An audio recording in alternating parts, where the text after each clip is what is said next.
Добрый день, уважаемые коллеги. Добрый день, кто у нас по интернету подключился. Сегодня мы читаем круглый стол, посвященный нашему форуму сообщества, который прошел в городе Москве накануне Дня народного единства 4 ноября. И в этом году форум был необычный, он был очень такой широкий. До этого проходили, как вы знаете, окружные форумы в разных городах нашей страны. В этом году форум назывался «Народное единство, суверенитет, созидание и справедливость». Вот. Наша делегация республики тоже посетила форум. Это были наши общественники, работники наших курирующих министерства, администрации главы и правительства, и просто активные люди, наши земляки, которые были в Москве. И сейчас мы поговорим о том, о чем говорили на этом форуме, какие основные были идеи и какова была миссия форума, и что мы должны донести до наших жителей нашей республики. Вы знаете, что ситуация сейчас тяжелая в мировой политике. Сейчас вот идут разные провокации. Ночью вы видели, что происходили вот заявления со стороны Польши, США. Вот. Но поэтому мы должны быть как никогда едины. И мы знаем, что наши вот ребята, вот, которые уже прошли подготовку, больше месяца проходили подготовку, они уже в эти дни тоже выдвигаются на специальную военную операцию. Поэтому давайте послушаем наших коллег, которые были на этом форуме, и с ними поговорим, и чтобы услышим, что они нам расскажут, и какие у них будут предложения относительно прошедшего форума, и что мы должны внедрить в жизнь в нашей республике. И, первое слово хочу передать Ефремовой Лене Павловне, члену Общественной палаты Российской Федерации, заместителю председателя Общественной палаты Республики. Пожалуйста, Лена Павловна. Добрый день, уважаемые коллеги, добрый день, уважаемые участники круглого стола. Я, в своем выступлении хочу отразить, во-первых, что вот этот итоговый форум сообщества является завершающим форумом, который ежегодно проходит в городе Москва. В этом году место проведения форума было выбрано не случайно. Это связано с теми событиями, которые сейчас у нас происходят в стране. Это музейный комплекс «Победа» на Поклонной горе. Поэтому я думаю, что дух, который сейчас царит в плане в целом подъема патриотического и место проведения укрепило, наверное, нас, всех участников, значимости этого проведенного форума. И несколько слов хочу сказать о том, что, как сказал Николай Дмитриевич, предваряющие проходят форумы в федеральных округах. В этом году первый форум был проведен в городе Новосибирске, это Новосибирской области, в Липецке. Далее форум был во всех федеральных округах, была актуальной. И, кроме того, самая основная идея, которая, наверное, была рассмотрена, это вопросы национального единства и вообще национальной идеи суверенитета нашей страны. Пока вот мы начинали вообще форумную кампанию в стране, у нас тогда еще не было присоединения вот этих трех субъектов, регионов, да, это ДНР, ЛНР, Запорожская, Херсонская областей. В течение всего вот этого года произошло историческое событие. Сейчас у нас 89 субъектов, что придает определенную значимость. И в каждом форуме принимали участие председатели и члены общественных палат этих субъектов. Поэтому я думаю, что и в связи с этим направления деятельности, они, конечно, в основном направлены на оказание гуманитарной помощи, вообще в целом на поддержку этих регионов. И мы в этом направлении, конечно, Общественная палата наша регионально проводит целенаправленную работу. Я являюсь членом комиссии по демографии, защиты семьи, детей и традиционных семейных ценностей Общественной палаты Российской Федерации. Поэтому наша основная задача – это решение демографических вопросов. Ситуация именно в плане демографии в стране сейчас она, можно сказать, достаточно критичная, сложилась в связи с тем, что идет некоторый такой демографический спад. Поэтому основная задача заключается в том, чтобы выйти из этой ситуации. И вот поэтому основную идею, которую мы видим с нашими коллегами, это развитие многодетных семей как национальной идеи и базовый ответ на демографические вызовы России. У нас в Якутске буквально вот в этом году мы провели также свой итоговый региональный форум, который также был посвящен разным вопросам, которые стоят на повестке. Они перекликаются с теми вопросами, которые ставятся на федеральной площадке. И одна из этих площадок была посвящена вопросам крепкой семьи, как благополучной крепкой семьи. И мы ставим задачу развития многодетности именно в условиях села, так как мы считаем, что в сельской местности есть перспектива развития многодетных семей, как это мы увидели из опыта, например, Республики Татарстан и других субъектов Российской Федерации. На площадке, вообще на полях форума состоялась дискуссионная площадка, она прошла в интерактивной форме, называлась она «Благополучная многодетная семья. Национальные идеи. Базовый ответ на демографические вызовы России». И там был представлен, проведены итоги конкурса «Семья года» Фонда поддержки детей, находящихся в трудной жизненной ситуации, Марины Владимировны Гордеевой. И была представлена наша многодетная семья Маркины Челидзе. Это интернациональная семья, потому что мы видим еще, что основная объединяющая идея в целом – это, конечно, семейные ценности. Это преемственность поколений, это патриотическое воспитание подрастающего поколения и так далее. Но вообще, исходя из повестки форума, были, конечно, разные площадки, но я думаю, коллеги поделятся, да. Основной, конечно, площадки были посвящены вопросам патриотического, в том числе воспитания подрастающего поколения, это работа с молодежью, это выстраивание той идеологии, которая сейчас у нас в стране, к сожалению, была утрачена, да, и я думаю, что вот это итоговый форум, он задал основные направления на предстоящую, ближайшую перспективу и, наверное, будущую перспективу. И буквально следом после форума был издан указ президента Российской Федерации о возрождении духовно-нравственных ценностей Российской Федерации, о роли исторической памяти в нашей стране и так далее. Поэтому мы считаем, что мы сейчас находимся, наверное, и все мы переживаем, становимся свидетелями, наверное, становления нашей страны в новой такой, скажем, ипостаси, когда каждый из нас может, наверное, какую-то свою лепту внести, свой вклад внести. Вот так вот. Николай Дмитриевич, кратко так. Но еще я хочу сказать о том, что в рамках форума еще прошел Совет по взаимодействию Общественной палаты Российской Федерации, где также были рассмотрены вопросы законодательного регулирования. Кроме того, по сохранению и укреплению традиционных семейных ценностей, об итогах формирования общественных наблюдательных комиссий и, кроме того, актуальные вопросы взаимодействия с общественными институтами новых субъектов Российской Федерации, где выступили руководство Общественной палаты Российской Федерации, представители региональных палат. И хочу отметить, что деятельность Общественной палаты Республики Саха-Якутия была отмечена. И, значит, на площадке рейтинг НКО 2022 наша республика получила свидетельство, что мы являемся лидерами по развитию СОНКО совместно с региональной общественной палатой по двум там основным критериям. Поэтому думаю, что это хорошая такая объективная оценка нашей деятельности.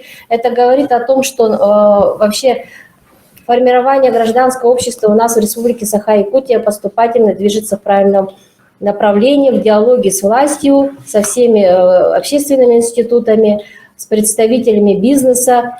некоммерческого сектора. Поэтому думаю, что Николаю Дмитриевичу надо тоже как бы выразить слова благодарности, потому что под его руководством эта работа у нас в республике ведется. И думаю, что в плане ведения специальной военной операции наша именно региональная палата, одна из самых первых, наверное, среди регионов Российской Федерации, адекватно откликнулась, создала координационный центр, объединила вокруг, консолидировала общественные институты и по оказанию гуманитарной помощи, по оказанию действенной помощи на местах членами общественных палат.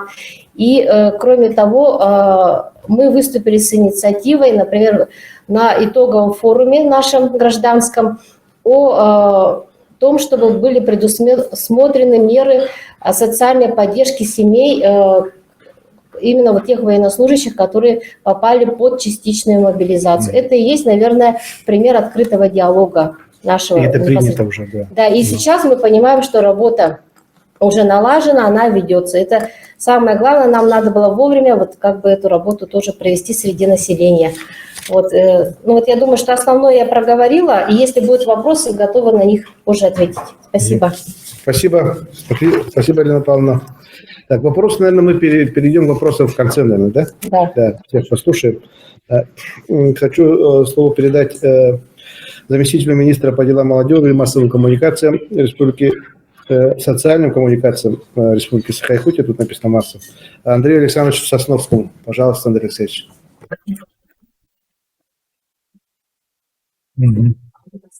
Так, тогда следующими, да. Ну, у нас участвовали наши члены общественной палаты, и вот как раз приехал из командировки Станислав Семенович Иванов, член нашей общественной палаты. Пожалуйста.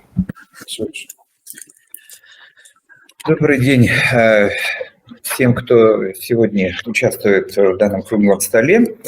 Ну, действительно, у нас есть, наверное, возможность сравнить с итоговым форумом Общественной палаты, который прошел в прошлом году, поскольку мы участвовали в прошлом году и в этом году. Ну, ясно и понятно, что Елена Павловна, по-видимому, сказала, что весь форум был пронизан, ну, как бы сама атмосфера была такая тоже напряженная, была такая тревожная атмосфера была, потому что то время, в котором мы с вами находимся, оно очень сложное и очень непростое.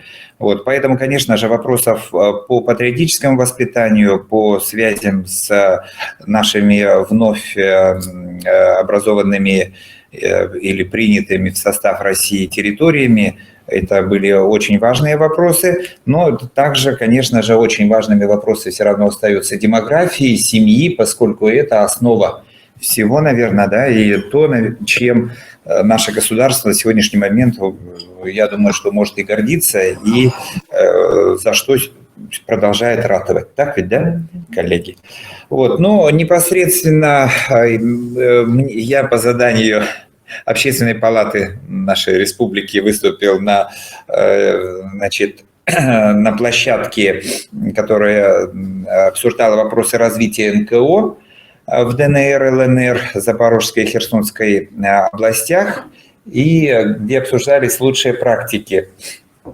К сожалению, мы пока еще только начинаем нарабатывать, ну и, в общем-то, об этом было сказано, что пока в тесной взаимосвязи с вновь, значит, образованными, вернее, субъектами федерации находятся те регионы, которые граничат с ней, это вот рядышком области, которые были, и Курская, и Белгородская, они говорили о своей практике взаимодействия, ну и те НКО, которые имеют уже определенную базу, это московские, санкт-петербургские, вот, но тем не менее я выступил с информацией о работе нашей общественной палаты в этом направлении, что мы, в общем, глобально делаем, выполняем с момента вот уже такого ощутимого влияния ситуации, которая произошла. И фактически вот с начала СВО.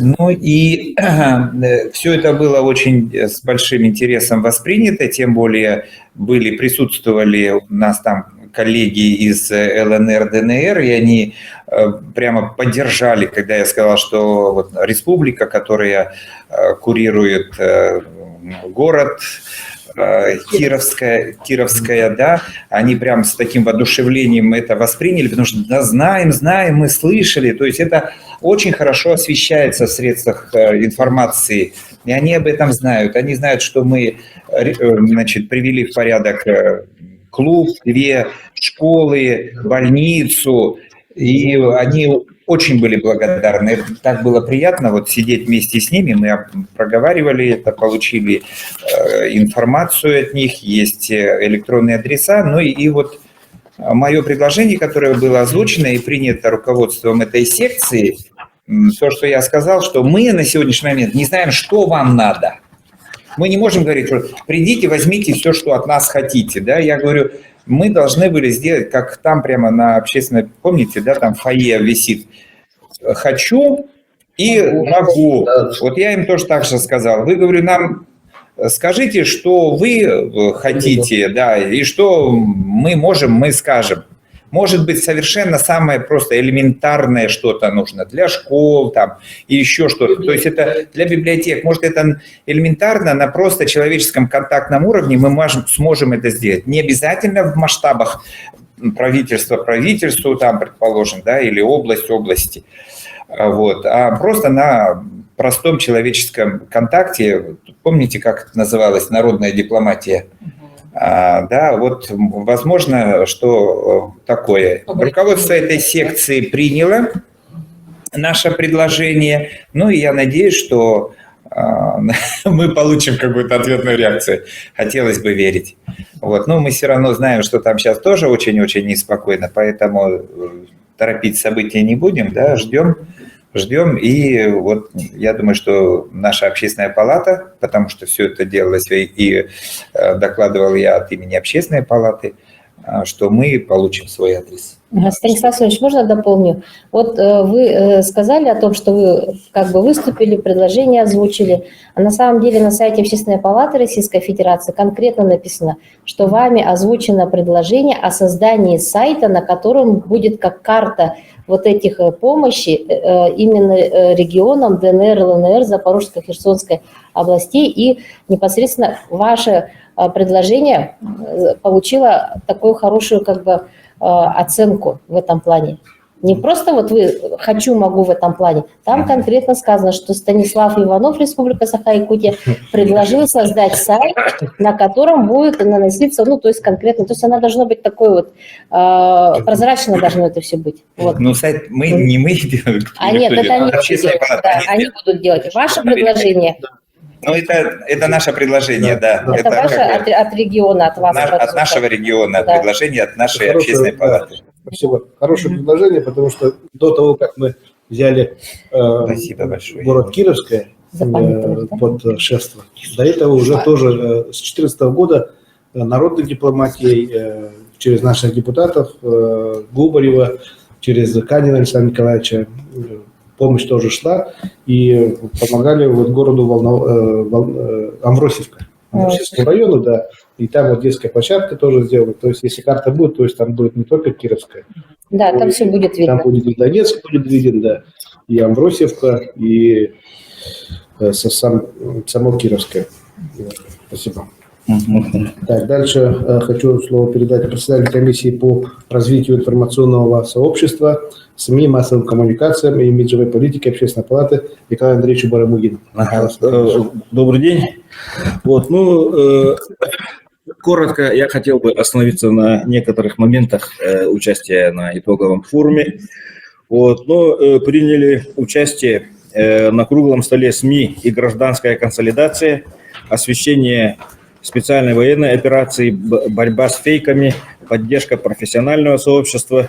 Вот, площадку вел Рифат Сабитов, председатель комиссии Общественной палаты России по развитию информационного сообщества, СМИ и массовых коммуникаций. Вот,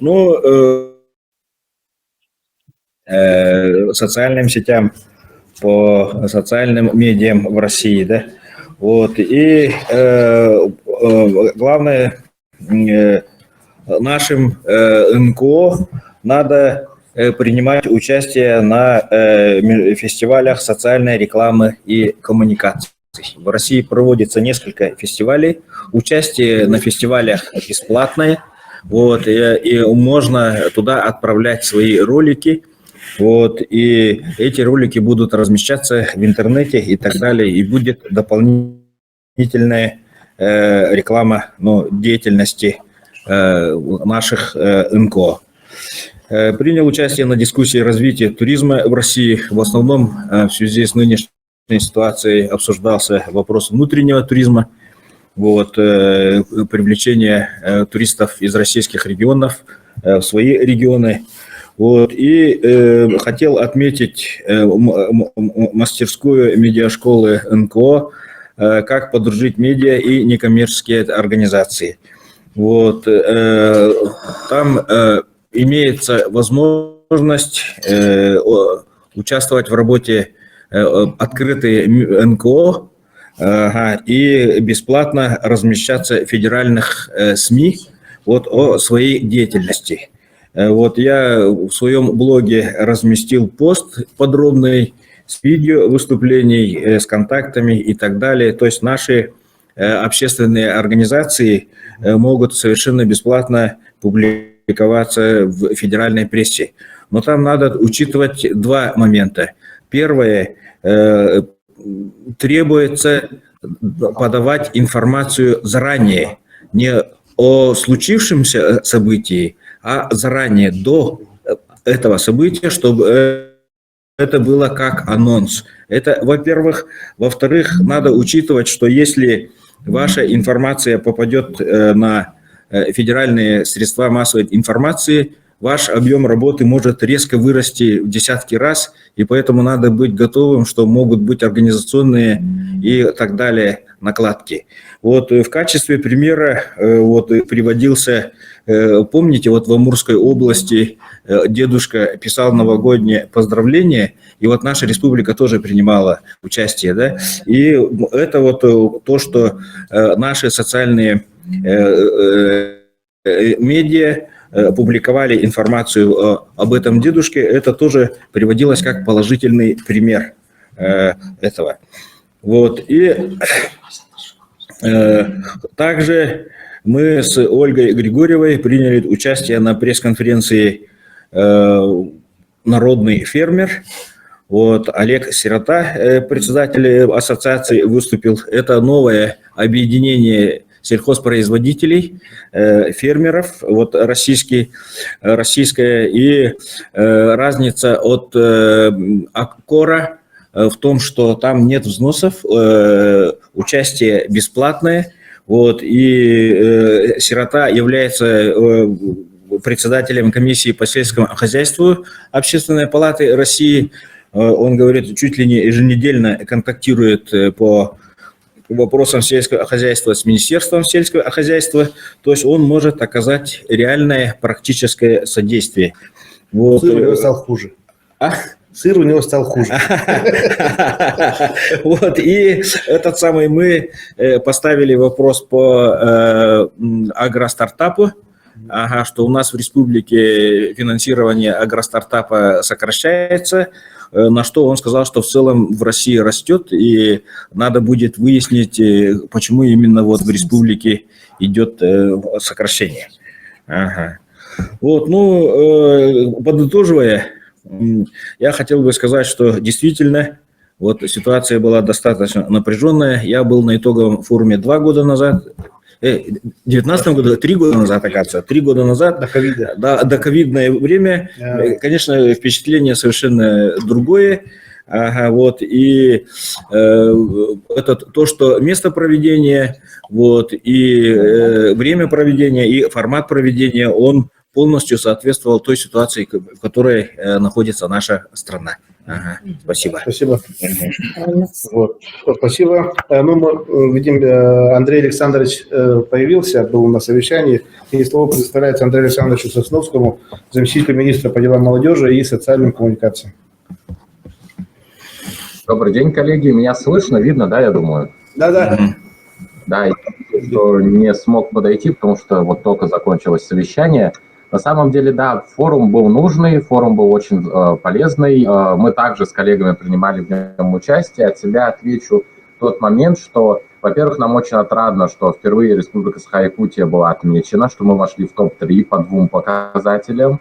Мы вчера вот уже общались и думали над тем, как улучшить эти показатели, как продвинуться выше в данном рейтинге, и как, собственно, наладить работу с нашим некоммерческим сектором. Также сейчас у нас будет проводиться работа по написанию дорожной карты и включение в стратегию развития Республики Саха-Якутия с целевым показателем до 2032 года именно по работе в части некоммерческого сектора и с некоммерческими организациями.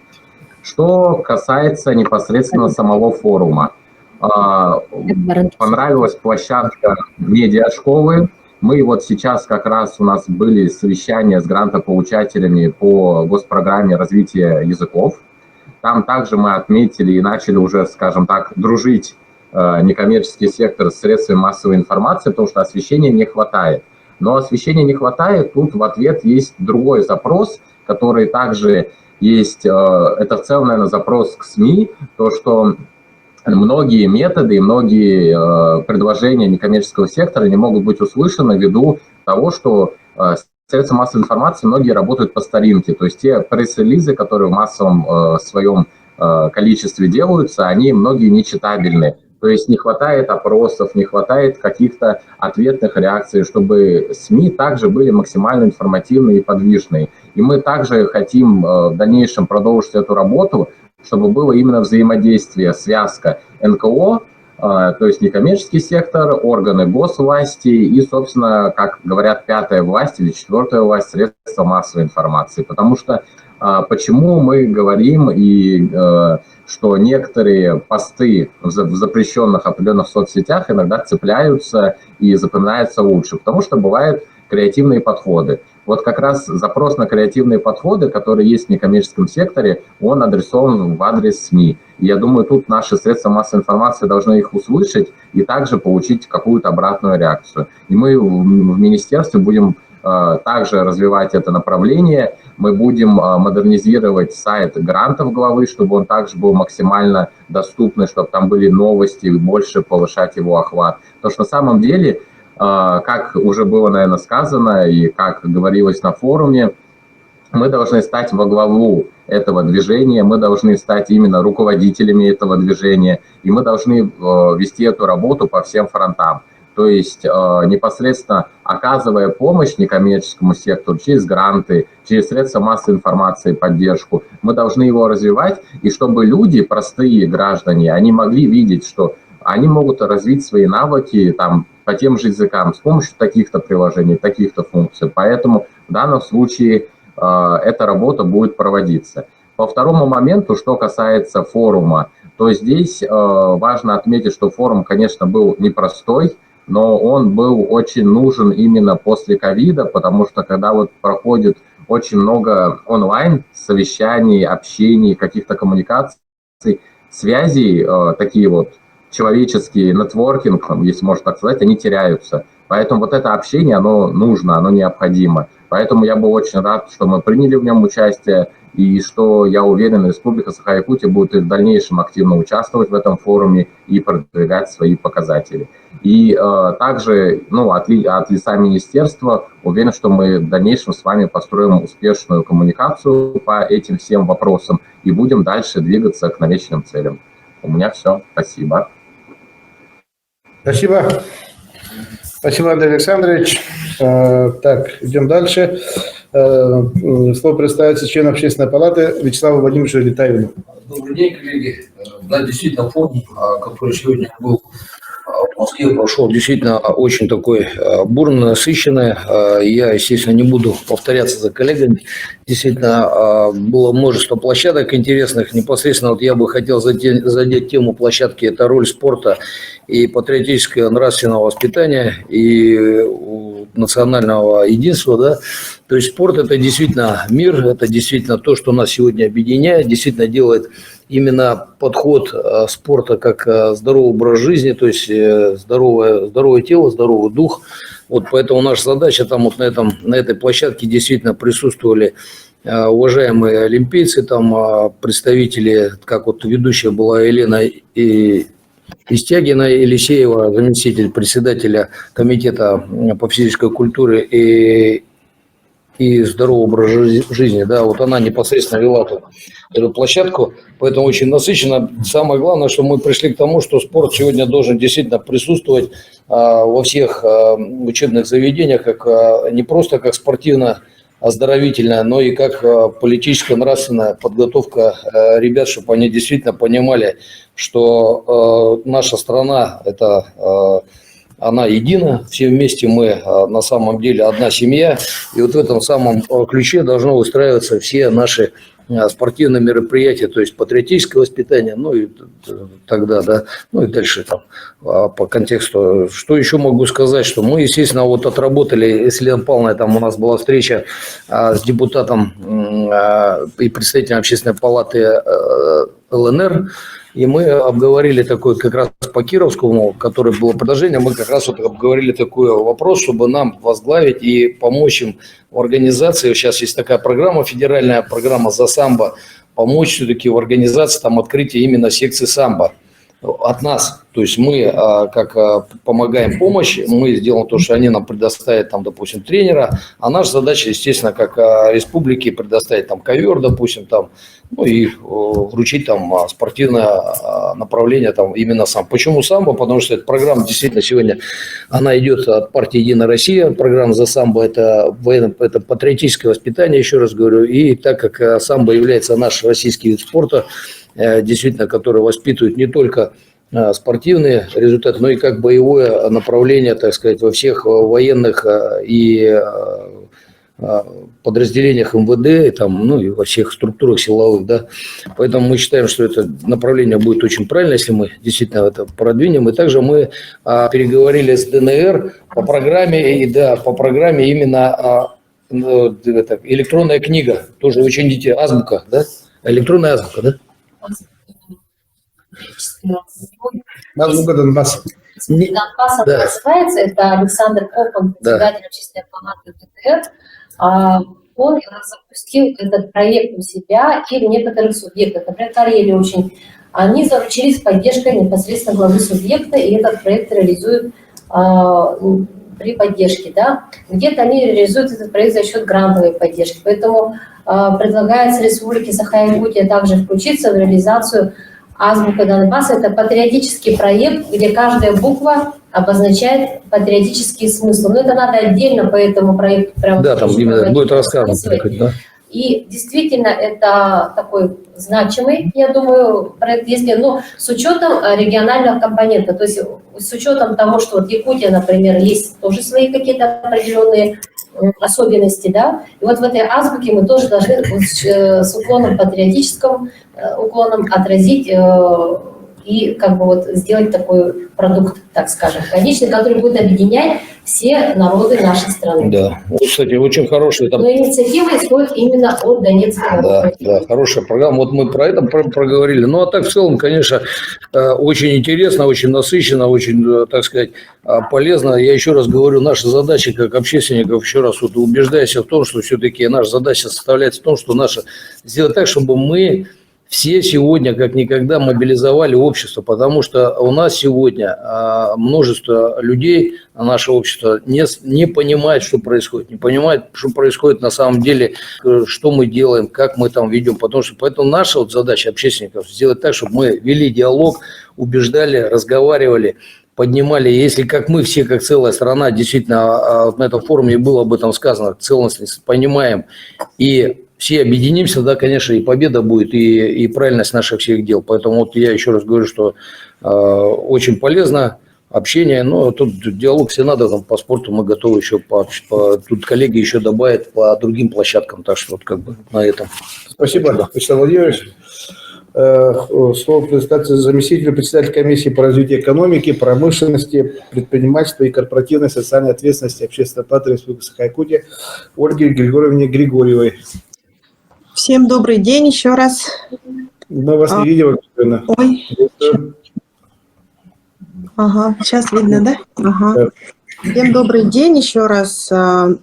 Ну, как заместитель председателя по предпринимательству, экономике и корпоративной социальной ответственности имела также возможность участвовать на данном форуме. И основной задачей моего участия было, наверное, узнать, увидеть последние тенденции развития НКО, взаимодействие на нынешних реалиях бизнеса, общества и власти. И, конечно же, знакомство, обмен опытом, взаимодействие гражданских обществ. Ключевая тема форума вот, народное единство, суверенитет, созидание и справедливость. Действительно, да, атмосфера была уникальная, да, такая патриотическая, и все были все-таки в едином порыве, что на сегодняшний день нужно жить не так, как раньше, а быть более мобильными, объединяться. И так как я еще являюсь председателем Ассоциации предпринимателей «Сделано в Якутии», мне было интересно участвовать, конечно же, в экспертной сессии Олега Сироты. Ну, все его знаем как человека, который взрастил себя сам, и от 5 человек, то есть от 3 человек у него за время последних лет выросло, ну, фермерские хозяйства до 500 человек, да. И, например, он говорит то, что кому санкции, а кому мать родная, да, и это говорит о том, что сейчас как никогда важно усиливать импортозамещение, усиливать местное производство. И имела честь пригласить его на следующий год к нам в Якутию. Он сказал, что обязательно приедет, ему очень интересно развитие предпринимательства и фермерских хозяйств в столь суровых условиях климатических. И также меня включили, ну вот, в группу общения, да, где они... Мне вот очень интересно вот то, что они на сегодняшний день, кроме Аккора, объединили всех фермеров России. И очень отрадно то, что Олег Сирота на сегодняшний день создал волонтерский проект, да, от Ассоциации «Народный фермер», чтобы помочь коллегам-фермерам из Херсонской, Запорожской, Луганской и Донецкой областей адаптироваться к переходу в Российскую Федерацию. Ну и как на площадках, посвященных борьбе с фейками, продвижению в СМИ и пиар, перспективам экономики и туризма в условиях новой реальности, было обсуждено противостояние к санкционному давлению со стороны Запада. И как общественники, вот я очень согласна с моими коллегами, то, что сегодня нам нужно больше общаться с людьми, очень много неправды, да, которую пишут у нас в СМИ, и усиливать на данном этапе пропаганду именно патриотического воспитания, пропаганду победы, чтобы у нас в городе были вывешены очень патриотические плакаты, да, чего у нас на сегодня не хватает. И вообще вот сегодняшняя ситуация, она говорит о том, чтобы мы были сегодня более консолидированы. Как многодетная мать и член президиума Союза женских организаций, мне было интересно также тема демографической ситуации в России и секция «Благополучная многодетная семья» как национальная идея, рождаемость — основа сильного государства, также взаимодействие бизнеса, общества и власти. Ну и, конечно, в продолжении этой темы в рамках сообщества состоялся образовательный круглый стол «Женщины за здоровое общество». Я надеюсь, что на площадках и Союза женских организаций, на площадках местного товаропроизводства и на проекте «Единая Россия. Выбирай свое». И как член Общественной палаты я, наверное, вот, ну не наверное, а точно мне очень помогло участие в данном форуме. Спасибо. И будем усиливать в данных направлениях нашу работу. Спасибо, Ольга Григорьевна.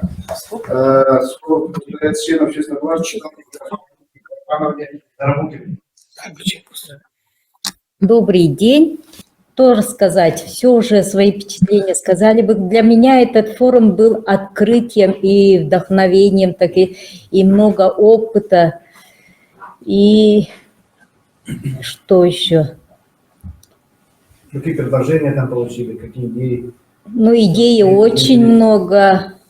Идей семейной в этом была площадке. Ну, потихоньку во всех площадках я была, каждому.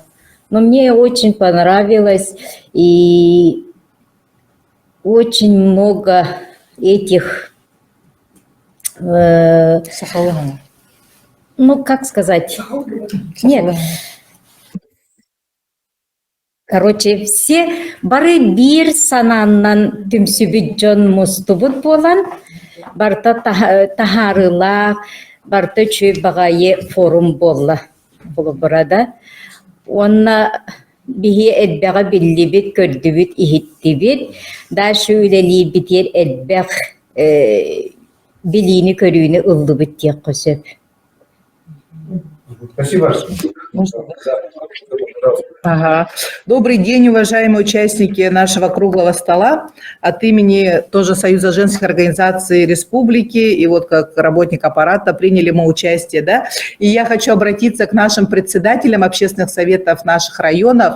Вы самые главные люди, которые определяете общественное мнение в вашем районе. И вот по итогам форума мы почувствовали, там также были лидеры все общественного мнения, и четко выдерживалось взаимодействие власти и общества. И мы очень хотим, чтобы наши общественные советы очень активно взаимодействовали с администрацией ЛУСа и с районными собраниями депутатов, потому что сегодня они, значит, диктуют свои, ну, как сказать, программы, реализуют, а мы, общественники, должны помогать в стабилизации общества. И хочу отметить, значит, следующее. Вот сейчас у нас очень много по линии образования, в весенние каникулы, да, дети поедут, допустим, там знакомиться с высшими учебными заведениями в Москву, Санкт-Петербург, да, и очень большая просьба, чтобы каждого директора школы довести, когда будут выезжать эти коллективы, чтобы дети все начинали свою экскурсию в городе Москве. Это Музей Победы.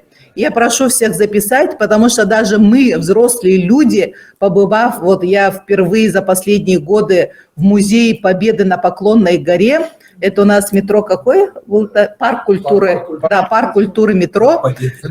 Парк Победы, метро, чтобы все коллективы, школы, начиная 5, 6, 7, 8, 9, 10 классы, массово с утра до вечера можно там ходить в этом музее. Это очень сильно впечатляет. Вот мы, взрослые люди, приехали очень впечатленными именно масштабами вот данного музея и патриотическим духом всей России. Второе, я хочу отметить, наша самая главная задача общественных советов на местах – это сегодня работа с семьями военнослужащих. Мы знаем, что вы уже начали эту работу. У нас непосредственно Николай Дмитриевич Бугаев, лидер общественной палаты, все члены общественной палаты работаем по этому вопросу. И сейчас, как Союз женских организаций, я тоже вхожу в координационный совет, который работает по раненым. И если тоже возникают какие-то вопросы, уважаемые наши лидеры общественных советов на местах, вместе с администрациями, вместе с депутатами максимально помогать этим семьям. Ну, я думаю, что Николай Дмитриевич тоже будет выезжать в районы нашей республики. Он уже съездил в Усалтанский район, Заречный район, сейчас планирует выезд в Горный район.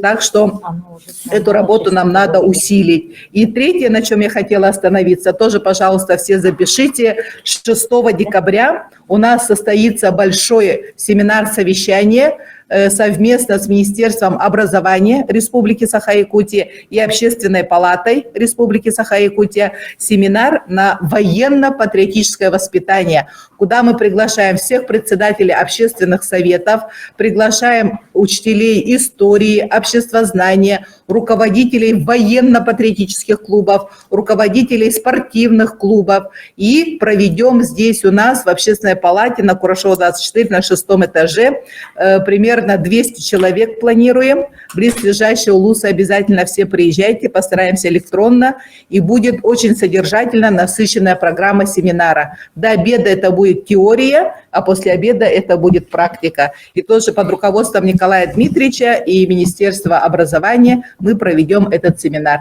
Спасибо за внимание. Спасибо. Да, действительно, вот Ну, я, во-первых, хочу сказать то, что это здорово и полезно, что такие мероприятия стали проводиться. Вообще работа с общественностью в России поднялась. Видимо, мы пришли к такому мнению, что каждый человек должен вложить свою лепту, так ведь, да, в дело сохранения России как собственного государства. И я вас благодарю, вас, которые там активно, как всегда, якутяне активно участвовали и выступали. У меня есть как бы два момента сказать. Вот сегодня я прочитала, у нас очень много некоммерческих организаций, и, по-моему, на семинаре каком-нибудь надо поднять вопрос их цели и задачи этих организаций, потому что сегодня Чукотка с подачи Общественного народного фронта ликвидировала свое соглашение с фондом дикой природы. Вроде бы экологическое, а оказывается, они вот передавали информацию о состоянии там области, еще чего-то. Поэтому это очень серьезная вещь, то есть они являются как бы, да, разведчиками, шпионами, другими. А у нас их очень много. Кстати, 25 лет этот дикий фонд тут существует, и у нас их есть. Мы вот лично с ними как-то работали, но в части охраны природы, конечно. Вот это вот надо бы поднять вопрос на семинаре, если мы соберем некоммерческая организация. И второе,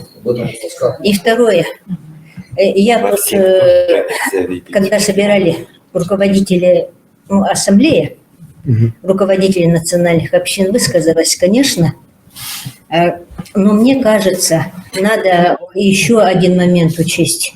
Кроме того, что мы там людей призываем за Родину, за это, но идет, особенно по WhatsApp, идет очень много информации о той коррупционной деятельности, которая у нас существует в Министерстве обороны, существует в воинских частях. Но лично у меня сложилось мнение, что наша армия практически не готова к любой войне.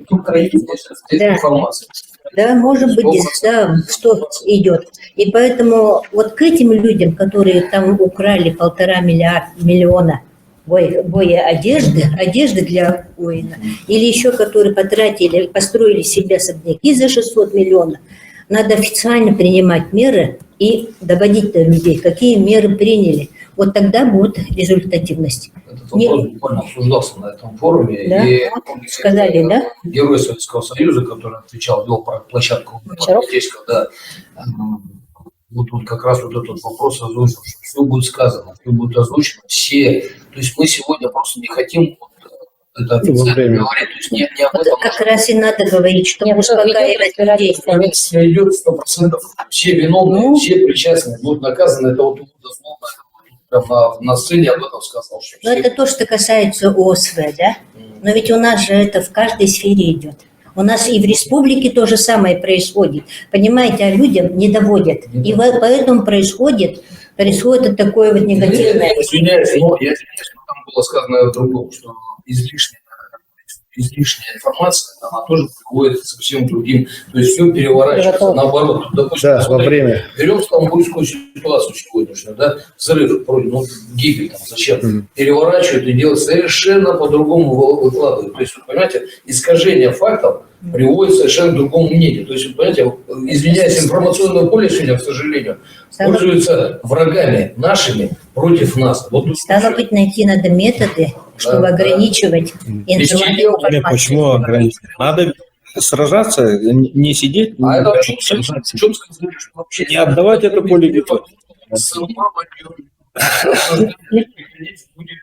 Давайте будем послушать. Да, и вы пришли к чему? К какому мнению пришли? Что все-таки их на их как раз освещает вот эта информация, и они совсем в другом поле. И когда с ними разговариваешь, как бы меняется, все равно не сразу, но меняется, да? Спасибо. Добавить, что это не бесконтрольно. Да, А у них спасибо. получается бесконтрольность, понимаете?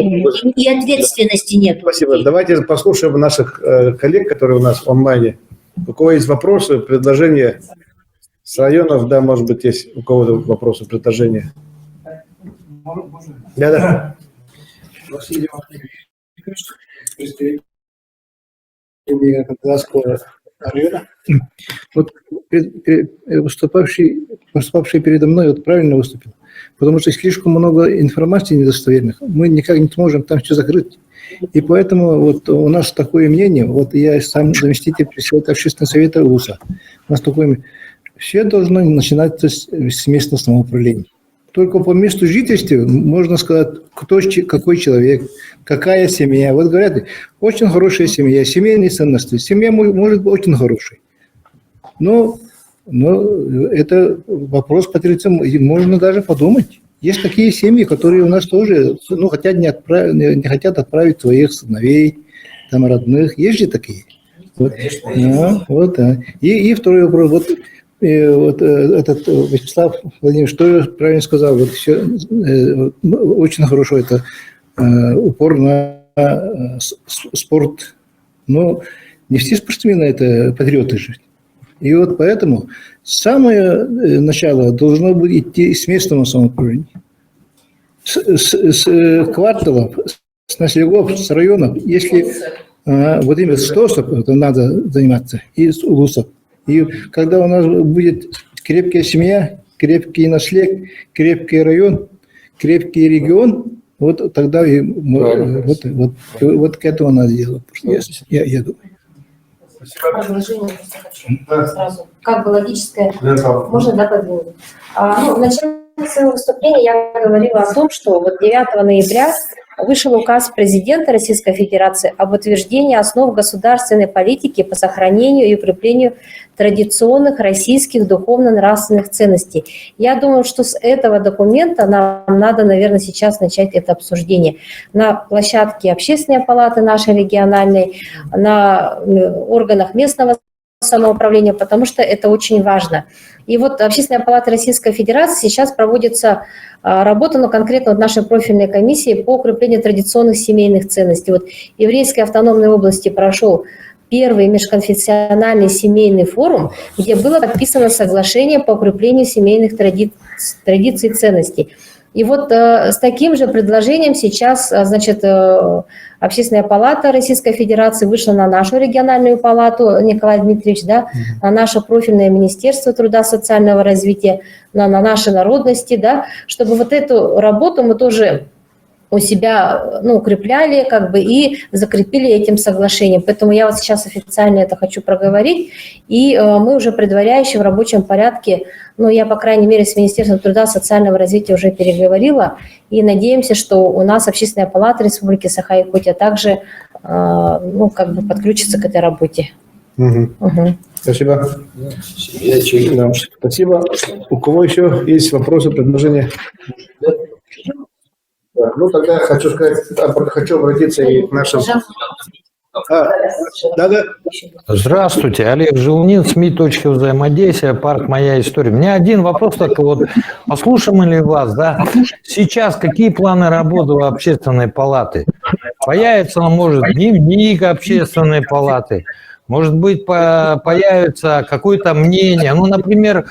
Правильный вопрос задали вот по поводу реакции Общественной палаты. Вот смотрите, вчера была авария, общественники ничего не сказали.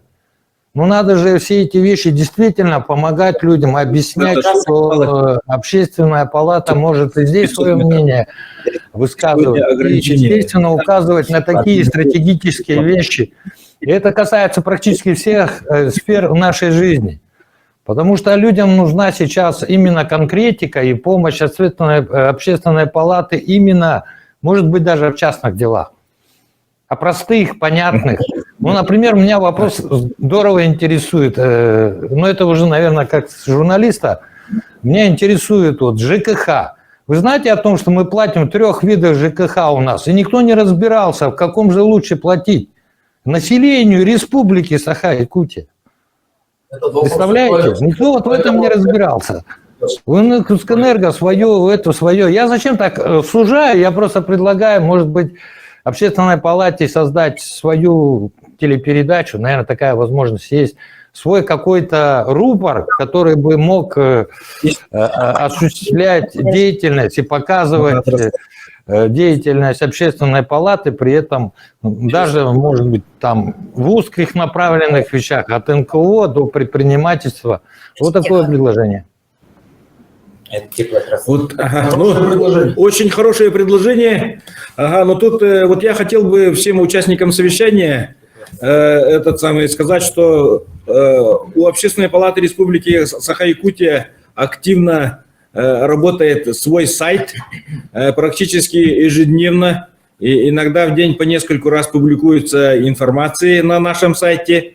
Также открыт телеграм-канал Общественной палаты Республики Саха-Якутия. Он так и называется, Общественная. Да, Общественная палата Якутии. Да, большая просьба зайти, подписаться. Там оперативно публикуется вся информация о текущей деятельности Общественной палаты. Общественная палата Республики Саха-Якутия открыла свой канал в YouTube. Публикуется видео о деятельности палаты, вот, о совещаниях и так далее. Видео сегодняшнего совещания также мы планируем опубликовать там, на своем YouTube-канале.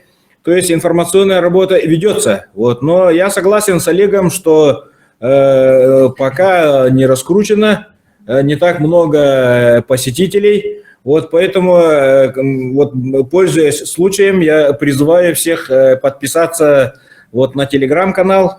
Он самый оперативный. Вот на YouTube-канал, вот, в котором будут публиковаться видео мероприятия и публикуются мероприятия Общественной палаты. Ну и также постоянно заходите и смотрите на сайт Общественной палаты. Он очень информативный, очень быстрый. Вот, находится на сервере органов государственной власти Республики Саха-Якутия. Ну и также, попутно, пользуясь случаем, я порекламирую свой YouTube-канал, Telegram-канал. Вот, и у меня блог. Вот, и можете меня поздравить, у меня сегодня впервые стало 6 тысяч подписчиков на YouTube-канале. Спасибо. Спасибо.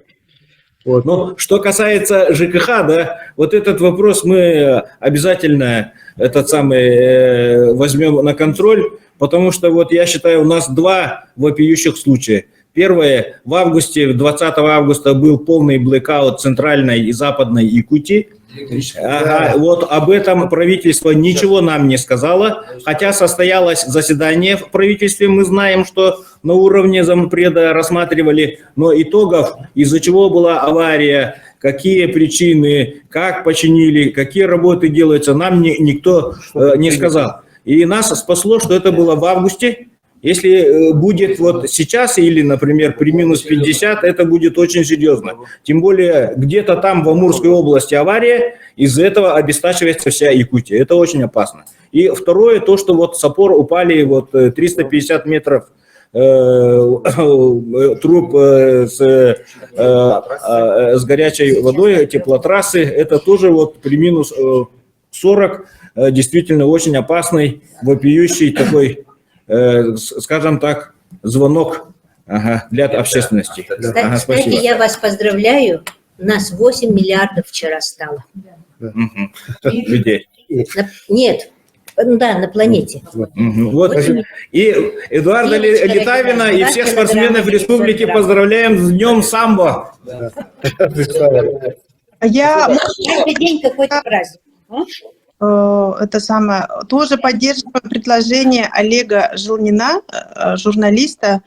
Очень правильное предложение. Нам, да, действительно, Общественной палате нужно иметь какой-то рупор в нашем национальном канале НВК Саха, тем более в такое непростое время.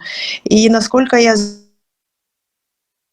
Насколько я знаю, у Олега тоже есть, по-моему, свой собственный канал. Можно было бы как-то от него тоже встречное предложение, если есть. Спасибо. Да, спасибо. Спасибо, хорошее предложение, да, но я думаю, что да, Николай Андреевич и Анжелика Егоровна, вы там переговорите и уточнитесь. Вот я хотел тогда еще сказать, что вот школьник Александр Яковлевич, это директор Музея Победы, он большой друг нашей республики. Наш музей Ярославская входит в программу Музея Победы, в сеть музеев Победы. У нас сейчас идет, пользуясь случаем, тоже хочу всех пригласить на выставку «Обыкновенный нацизм», который проходит в музее имени Ярославского.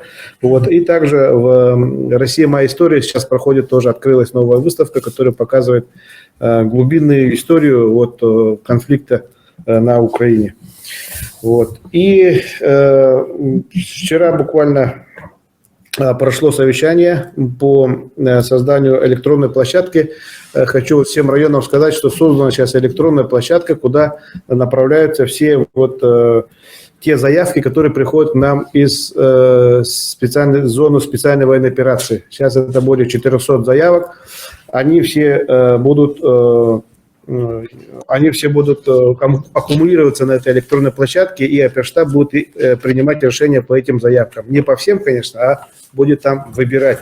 И одним из тех операторов, который может туда вносить свои данные, является Общественная палата, потому что к нам тоже люди обращаются. То есть, если у вас есть родственники, которые там находятся, и есть какие-то запросы, можете отправлять нашу Общественную палату, и мы будем в эту электронную площадку добавлять. Туда входит еще и наше постпредство, те дежурные телефоны, которые у нас входят, телефон 122, департамент по району, к сожалению, не входят, они входят через департамент по местному самоуправлению АГИП. Поэтому можете через департамент или через нас отправлять вот заявки. И хотел бы всем общественным советам тоже сказать, что большое спасибо за то, что вы как работаете с нашими семьями мобилизованных. Сегодня у нас, например, вот приехали женские организации Горного района, которые привезли 178 штук жилетов, балаклав для наших ребят военнослужащих, которые мы направим в зону специальной военной операции.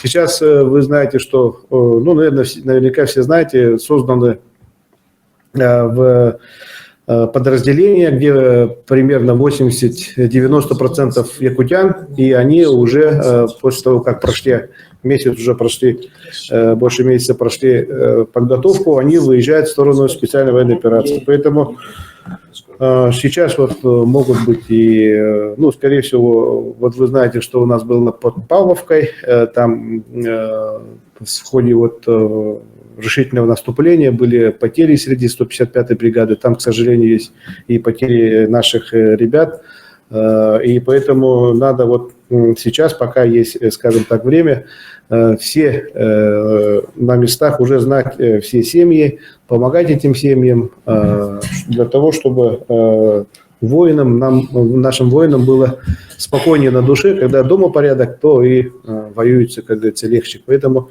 все вопросы хочу, чтобы вы там решали. Если есть какие-то недопонимания со стороны районной администрации или местной администрации, то можете выходить на нас. Например, некоторых на снегах сделали дежурный день, когда машина администрации выезжает с семьями мобилизованных в оптовые районные центры и закупаются вот оптовые продукты, закупают. И голова на снега, он выдает свою машину, или школа выдает машину. Такое тоже есть. Надо сейчас время такое, что надо нам друг друга поддерживать, сплотиться, да, и каждый, чтобы был вовлечен в это дело, чтобы вот эта специальная военная операция окончилась нашей победой в кратчайшие сроки, и тогда, чтобы мы потом спокойно уже трудились в мирное время. Вот. И на этом хочу сказать большое спасибо всем, кто участвовал на нашем совещании на круглом столе. Всем большое спасибо. Отдельно скажу. Да.